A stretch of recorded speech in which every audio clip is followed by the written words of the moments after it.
Good afternoon, everyone. We are the Group 3, and today we will be discussing the advantages of multimedia in education together with my group mates, Ms. Maluni Cervantes, Ms. JC May De Loyola, Mr. Jason De Los Santos, Ms. Jaila Dumagit, Ms. Shannon Deyawi Elise, Ms. Lucy Decena, and yours truly.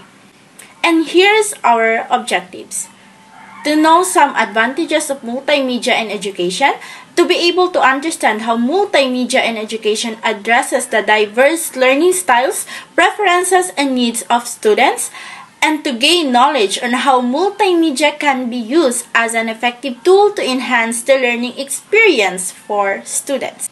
In today's digital age, multimedia has become an integral part of education, transforming the way students learn and teachers teach. Multimedia refers to use of various media formats such as text, images, audio, video, and interactive elements to deliver educational content. This approach offers numerous advantages that enhance the learning experience and foster students' engagement. Our group report aims to explore the advantages of multimedia in education. With the rapid advancement in technology, multimedia has emerged as a powerful tool that has revolutionized the educational landscape. By combining different media formats, multimedia offers a diverse range of benefits that cater to various learning styles and promote active participation in the learning process. Through our research and analysis, we will delve into the key advantages of multimedia in education and highlight its impact on students' learning outcomes. One of the significant advantages of multimedia in education is its ability to enhance student engagement. By incorporating various multimedia elements such as video, images, animation, and interactive activities, educators can capture students' attention and make learning more interesting and enjoyable. Multimedia presentation and interactive simulation can bring complex concepts to life, making them easier to understand and remember. This engagement factor promotes active participation and can help students develop a deeper understanding of the subject matter. That's all from my part, and now I am passing the floor to the next reporter. Thank you so much for that. So, good afternoon, everyone. I am the next reporter, Maluni Ardanisa Cervantes, and now I will discuss the visual learning and audiovisual stimulus. So, first, we will discuss the visual learning. Visual learning is a type of learning styles in which students prefer to use image, graphics, colors, and map to communicate ideas and thought. So visual learning must see information in order to learn it. These learners are likely to have photographic memory and may use color, tone, and brightness to recall information. So in class, visual learning will benefit from seeing diagram drawn out, for example, chalkboard, and in slideshow, or like this a video presentation. So visual learning also refers to a mode of learning where students rely on graphic aid to remember and learn materials. So visual learners can easily visualize objects, have a great sense of balance and alignment, are very colored oriented, and can effortlessly envision imagery. So visual learners learn best by color coding their notes, making to-do lists, and using concept maps to organize their thought. So what is the importance of visual learning and school? So these modern methods of teaching and learning is transforming the way teachers impart information and the way students learn. So in the classroom, it is a great place to learn visually. This is why many teachers are adopting visual teaching methods by using image, whiteboard, and presentation videos, and many more. So visual learning strategy can help students manage and achieve their goals. So, kanina strategy can also help students para ma-develop ilang skills such as in critical thinking, better decision making, problem solving, and better understanding. So next is the benefits of visual learning. So visual information plays an important role in education. It is more appealing to students than hearing or reading plain text. And according to an education's consultant, people use their short-term memory to process words. So this means they cannot retain too much information like image. So however, go straight to the long-term memory where they permanently stay. And according to another study also that students can retain between 10 and 20% of spoken or written information. And in comparison, they can retain around 65% of visual information. There are also another benefits of visual learning include it makes communications simpler and quicker. The second one is it drives motivation, and the third one is visual stimulate emotion. So First is it makes communication simpler and quicker. So it is simply to process informations listed in bullet compared to informations written in paragraph. So that same informations in a video or an image is even simpler and quicker to process. So according to the Visual Teaching Alliance, 90% of the information transmitted to the brain is visual. In addition, the brain can process visuals more than 60,000 times faster than text, which is quite surprising. Next is it drives motivation. So students tend to struggle with certain subjects and finding them uninteresting. So the lack of motivations na gina-invest nila para mag-effort para maka-learn. So in that case, ang visual learning is a good options para makahelp sa students to overcome their boredom and find the motivations to perform better. And the last one is the visual stimulate emotion. So human process of visual information and emotions in the same part of the brain. An emotional response and visual stimuli have simple link. They work together to generate memories, and visual metaphor and image therefore can create strong impressions in students. We will proceed to the next topic, which is audiovisual stimulus. So the use of audiovisual aids in the classrooms are helpful in achieving curriculum objectives. Students react well to interactive audiovisual aid since they are found to be more attentive and retain information better and increasing productivity in the classroom. So students who learn from seeing and interacting can thrive just much as those who learn by listening. So producing extremely high quality image also serves to enhance presentations and captivate the attentions of the class. So teachers must work with their students, and students must be able to flexibly learn in order to get the most out of their lesson. So the audiovisual technology in education have many benefits which are evident. The first benefit is that educations become far more stimulating and interactive, which encourage learning. And the second one is that by exposing students to a technology at the young age will help them gain valuable skills that they need to prepare them for future life. So the right audiovisual setup in the classroom can also assist teachers in preparing and delivering lessons more effectively. Interactive displays combined with education's focused software come with an embedded Android operating system, enables teachers to download a variety of apps, and easy sharing of lessons from the cloud into larger screens and the multiple devices at many one time across more locations. So learning is no longer limited to the classroom.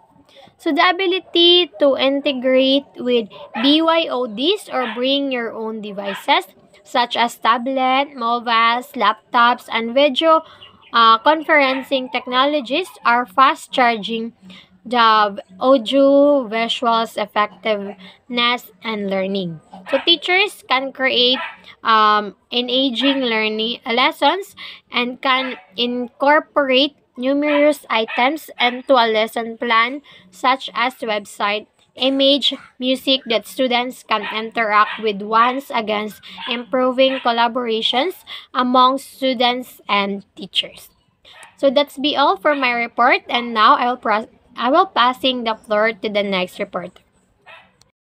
Good afternoon, Ma'am Kapilitan. Good afternoon, classmate. This is Jessie and today I'm going to present my topic about increased interactivity and access to rich resources. Increased interactivity. Multimedia allows for interactive learning experiences such as simulation, virtual labs, and educational games. This interactivity promotes active participation, critical thinking, problem solving, and skill development. So interactive multimedia in classroom means interactivity lesson in which the student is active in their learning.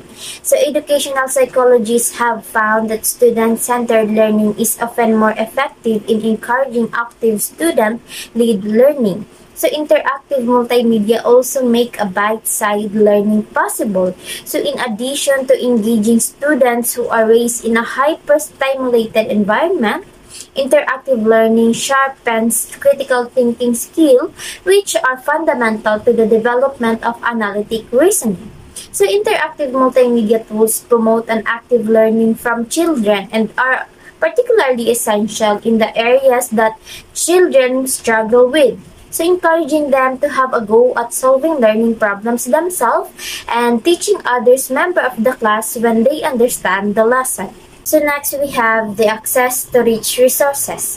Through multimedia, students can access a vast array of educational resources including online libraries, digital archives, e-books, and educational websites. This accessibility broadens the scope of learning materials and provides students with a wealth of information at their fingertips. So many of our students carry around devices which let them shoot, edit, and upload video and audio easily. Yet they have few opportunities to do so in their formal or informal learning at university.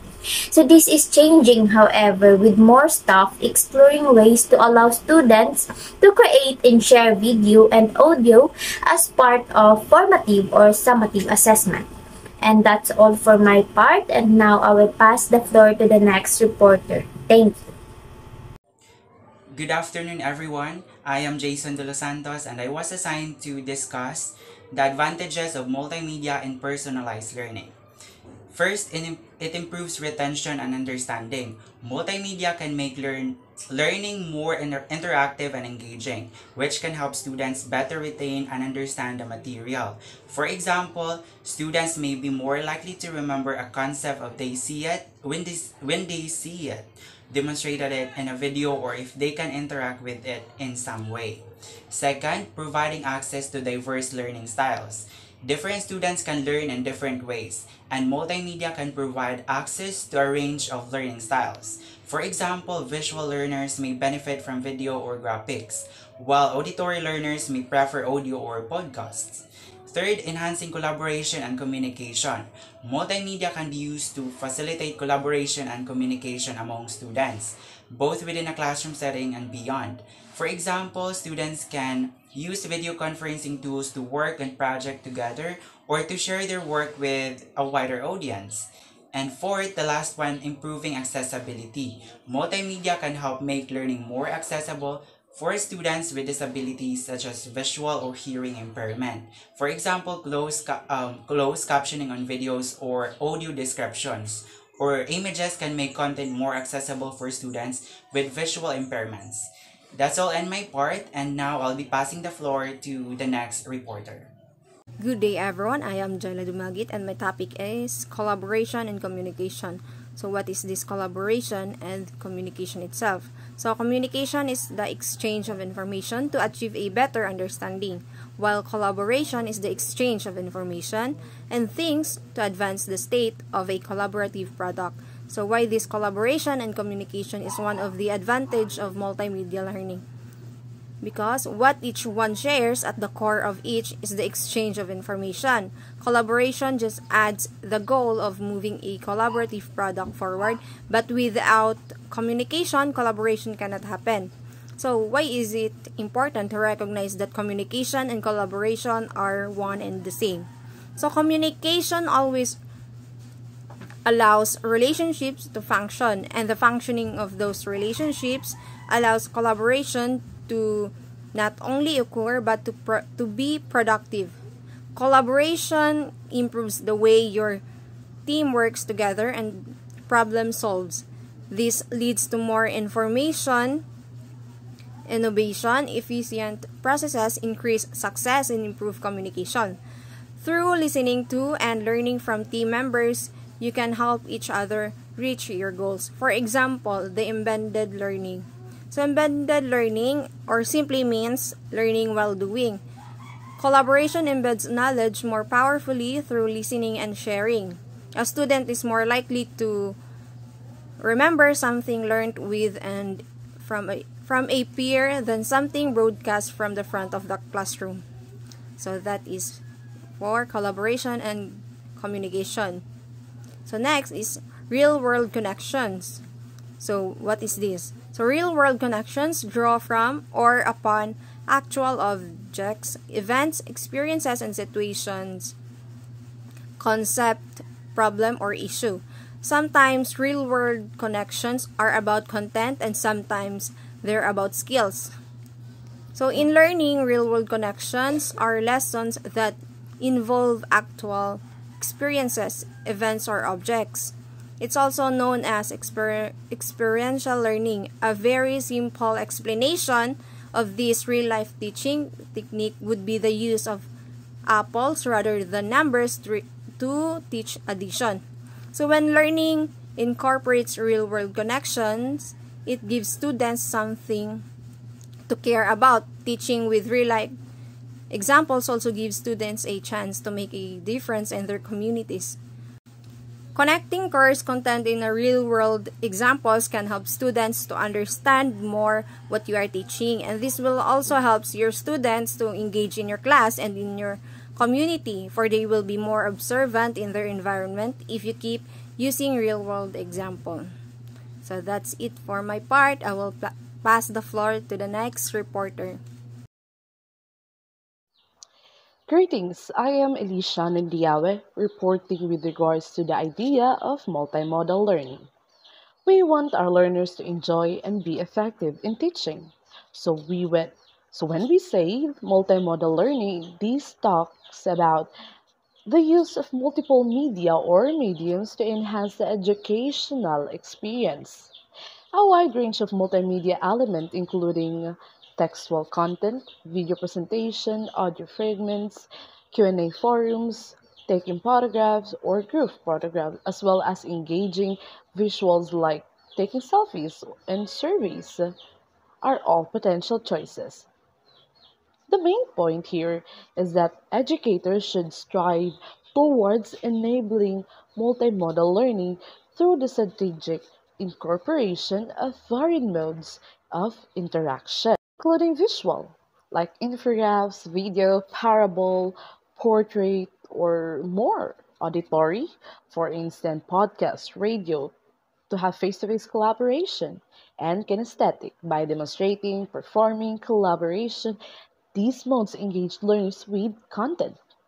What I'm pointing out is that we have different set of thinking and strategies in inquiring learning, especially towards our learner, and it depends on us on how we can use this medium to be effective as educator and for our learners to cope up. Multimodal learning essentially refers to the idea that are many different types of learning materials available. And then the key is that to be effective, integrate them and provide the best possible experience in learning. That's all for my part, so I'm gonna pass the floor to our next reporter. Thank you for listening. Thank you, Miss Shannon. So I am Lucy Desena, and now we are going to talk about the flexibility and adaptability. When we say flexibility and adaptability, it is a multimedia that allows educators to customize their teaching materials to accommodate different learning styles and levels. It also allows for remote, distance, and self-paced learning, and giving students flexibility in when and where they learn. So, flexibility and adaptability are the key advantages of using multimedia in education. And here are the two real-life examples that illustrate how multimedia enhance flexibility and adaptability in educational settings. So we have first the customization of content. Using multimedia, educators can tailor teaching materials to accommodate various learning levels and style. For example, in a classroom setting, a teacher can use multimedia presentation to provide visual and auditory stimuli, catering to students with different learning preferences. So by incorporating images, videos, audio clips, and interactive elements into their lesson, teacher can be engaged students and present information and a variety of format that cater to individuals' needs. Furthermore, this flexibility allows students to review materials as their own pace, revisit concepts, and engage in self-directed learning. So for instances, a student can access an online tutorial, a video or interactive simulation to reinforce their understanding of complex scientific concepts outside of regular classroom hours. Second, remote learning and distance education. So multimedia is particularly useful for aiding in remote learning and distance education. So it is the situation where physical presence in a classroom is not possible or practical. So multimedia tools provide a means for teachers and students to connect and engage in virtual learning experience. So example is during the COVID-19 pandemic when the educational institution shifted to remote learning models. So as we observe, teachers utilize multimedia tools such as video conferencing platforms like Zoom, Microsoft Teams, Google Meet, and Google Classroom to conduct live or virtual classes, share presentation, and facilitate discussion. So in both examples, the flexibility and adaptability of multimedia in education provide opportunity for personalized and self-directed learning experience. Students can engage with content in a way that suits their individual learning styles, preference, and schedules, enhance understanding, motivation, and engagement. In conclusion, the use of multimedia in education develops critical thinking, enhances comprehension and retention, and gives students access to a variety of materials, and teachers may design dynamic immersive learning environments that meet the requirements and preferences of today's students by utilizing the power of multimedia. So that's all, and thank you for listening.